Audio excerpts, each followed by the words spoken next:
Here's our conversation with the great Jim McMahon.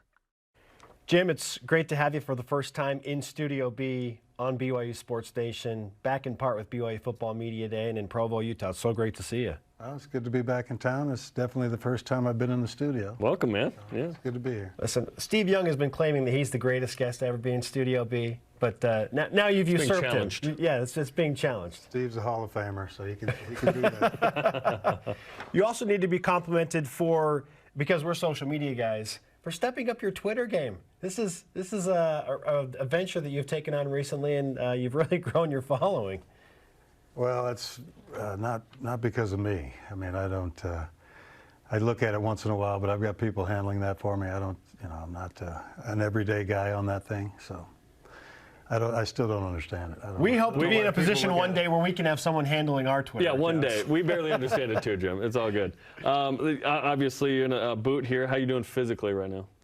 Well, I was doing great until 7 months ago. I just had a routine surgery to remove some bone spurs and a little bone off my ankle, and 3 days later I woke up burning and bleeding, and I was infected. I had to go back in the hospital for 8 days, 2 more surgeries. And they thought about cutting my foot off. So at least I'm glad there's a boot on there and there's a foot. So it's been 7 months on crutches and still not walking, but at least I have a foot. Yeah, that's right. Absolutely great perspective. And we hope to see you back on the golf course and up and about very, very soon. Me too. Yeah, you got to get back out there and beat some guys in the game that you're playing after football, right? Well, I'm hoping to be playing in Tahoe in 3 weeks. That's my goal. And you can't use carts there, so it's going to be a struggle getting to my ball. But, if I have to crawl, I'm going. This will be my 33rd year in a row. It's only been myself and Jack Wagner been to every one, so I can't let an actor outdo me. It's a good streak. I got to show up. It's a good streak, man. Yeah. Now, as we mentioned, it's a special occasion to have you back in Provo. For you, what's it like now to know that when you walk into LaVell Edwards Stadium, your name's up there, it's retired, the number 9 is there? What does that mean to you? Well, I had some great years here. I had a lot of fun with my teammates and coaches, and we had a lot of success. And to see my name finally up there I didn't think it'd ever happen because I didn't think I'd ever graduate. But I finally, took those last 5 classes and got it done. I think 6, 7 years ago, something like that. Yep. It was a big burden off my shoulders, and I had promised LaVell and my folks that I'd get it done, and I was glad to do it before we ended up losing them. So. It's nice to be up there. Where'd you get that suit you wore at graduation that year? That was the most outlandish, amazing suit of. Yeah, the jacket. Yeah. It's just a jacket from a company that just sends me stuff. I need to get my hands on that thing. That was incredible, man. Yeah, those I like color. Yeah. I've never asked you. Black and white's not real. Yeah. It's too bland for me. Yeah. We've never asked you about this, but in 2014, in the game where at halftime you are, honored. Taysom Hill breaks his leg in the first half, and there's kind of this weird vibe in the stadium, but we were all so excited to have you there. What was that like for you? Because obviously it's this huge moment for you. But it was also a weird vibe in the stadium because Taysom gets hurt right there. And I think we ended up losing that night, too. I think it was to Utah State, if I'm You were the one correct. win that night. And I think the last time they had lost to Utah State was when I was playing here. So it was kind of a bittersweet night. But it brought back some memories, but it was nice. It was a nice night. Yeah. They did a great job. Yeah. Now, Jarom and I were talking this morning about everything that you did at such a high level at BYU, including at one point punting the ball. So Some people forget this. Yeah, were you an underrated punter? Well, my average wasn't all that good. I think it was like 39 yards or something. But we didn't really have to punt a whole lot back then. My freshman year, we had Gifford Nielsen, All-American QB, and Mark Wilson was after him. So we didn't punt a whole lot. Probably maybe 20 times. I don't even remember my stats, but I was just happy to make the varsity, in some capacity. And so, Gifford got hurt, I think the 4th game of that year, so all of a sudden I'm the backup. But again, I was still punting, and I got in a couple games my freshman year, but nothing spectacular. Didn't you punt left-footed one time? Did that happen? That happened over in Hawaii, yeah. Yeah, it was a game I wasn't supposed to play. I kept saying, my arm was hurting, which it was. I ended up throwing like 60-some balls that night, even though I wasn't supposed to play. But yeah, the center hiked it over my head, and when I chased it down, I happened to just turn to my left, or to my right, actually. So I'm running towards our sideline, and the guy chasing me, if I would have tried to kick it, you can't stop and kick it. The guy would have blocked the punt, so I just kept running. And, you know, I kicked a few things around with my left feet before, so to me it wasn't that big a deal. I was just trying to get, you know, just get it anywhere that way, right? And it ended up down on the 1 yard line. That's a pretty good punt. That's one of my I hadn't heard it from you, but I'd heard the Jim McMahon left-footed punt story, which is awesome. Why was your arm hurting? Just too much Frisbee on the beach the day before?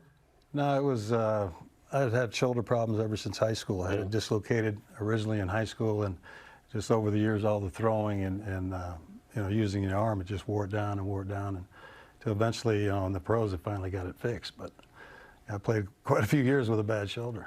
Did you play 80 and 81 with a bad shoulder then? You just muscled through it? Yeah, it's been bad for a long time. You broke all of those NCAA records with a bad shoulder.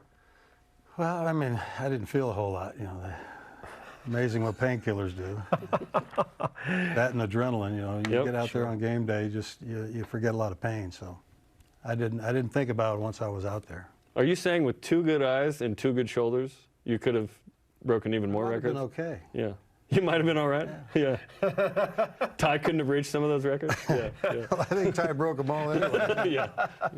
The humble Jim McMahon with us on BYU Sports seriously, Nation. I think about it. Yeah, the eye on the shoulder, crazy. Everything, all the records that you broke and everything that you accomplished, what means the most to you? What that you accomplished at BYU? What's the feat that you accomplished at BYU that means the most to you?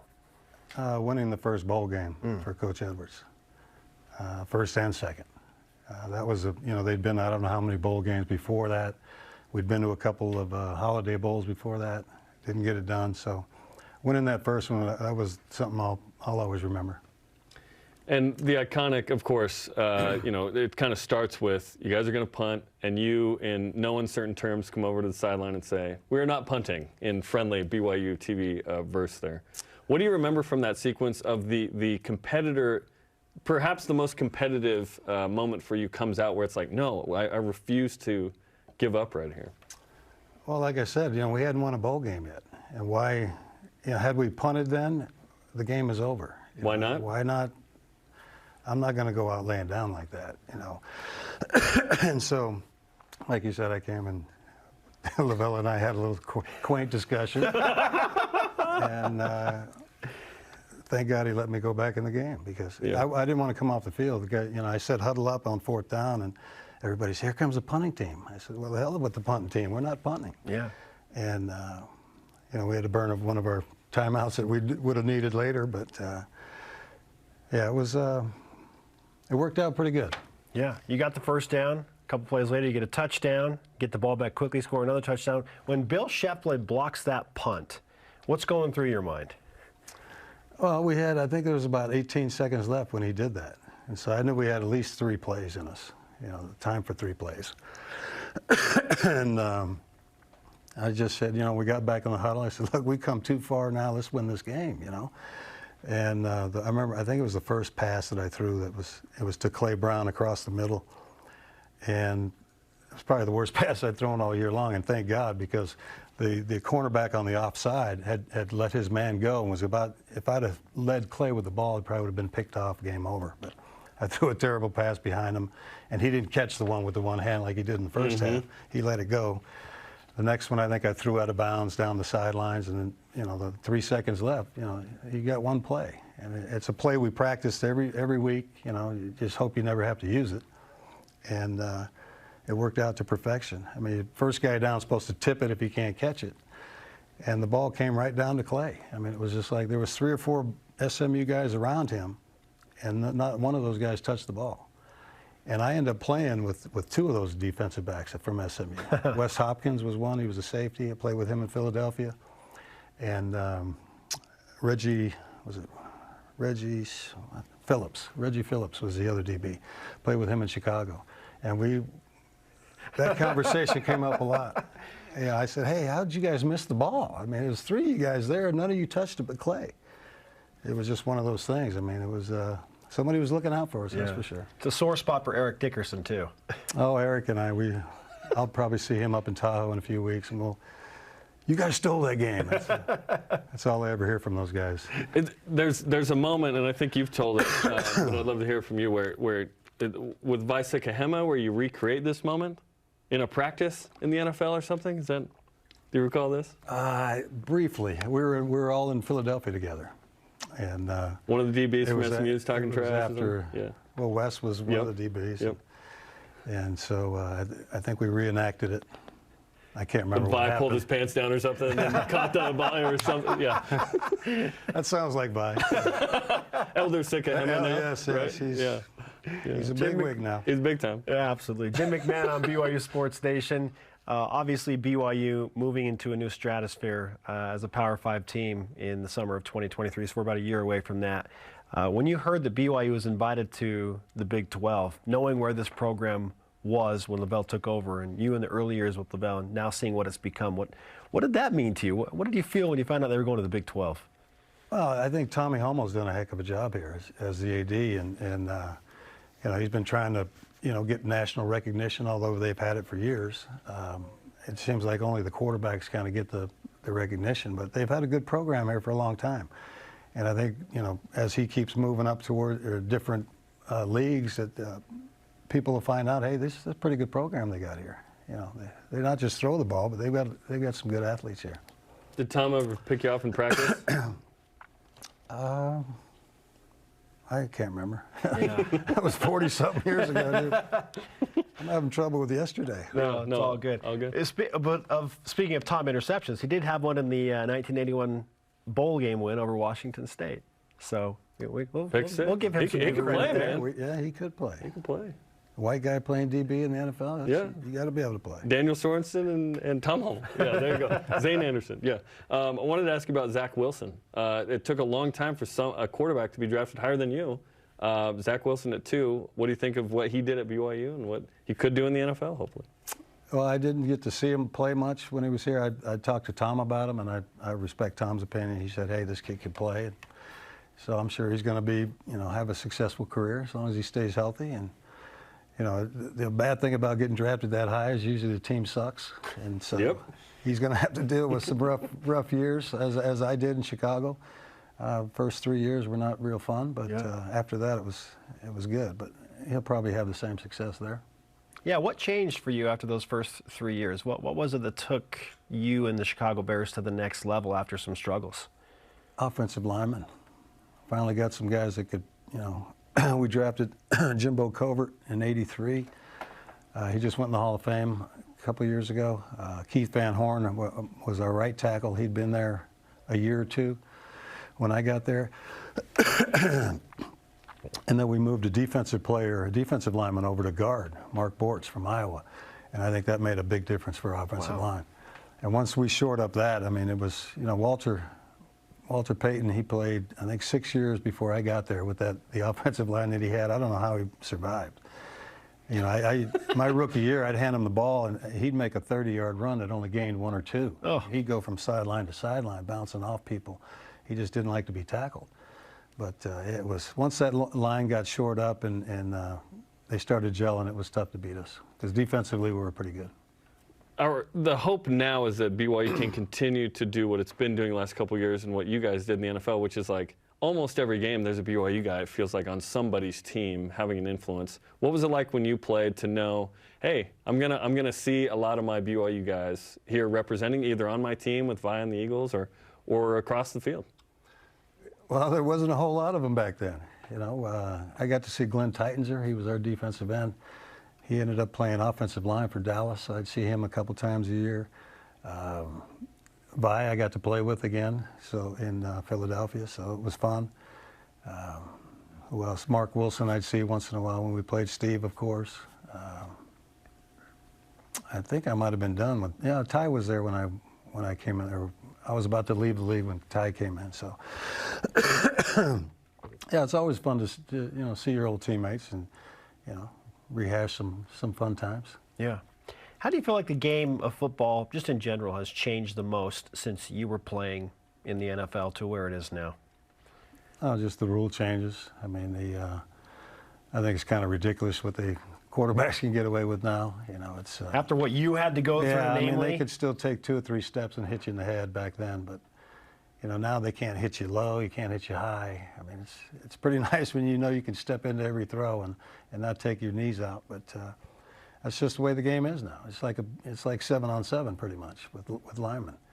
So it would have been nice to play in today's game because everybody's throwing it around. You know, when I came out, I got to throw it how many times a game here, and then I go to Chicago, and it took me 3 or 4 games to throw it that many times that I threw it in one game here. So it was very boring, but you know, you got to do what you got to do.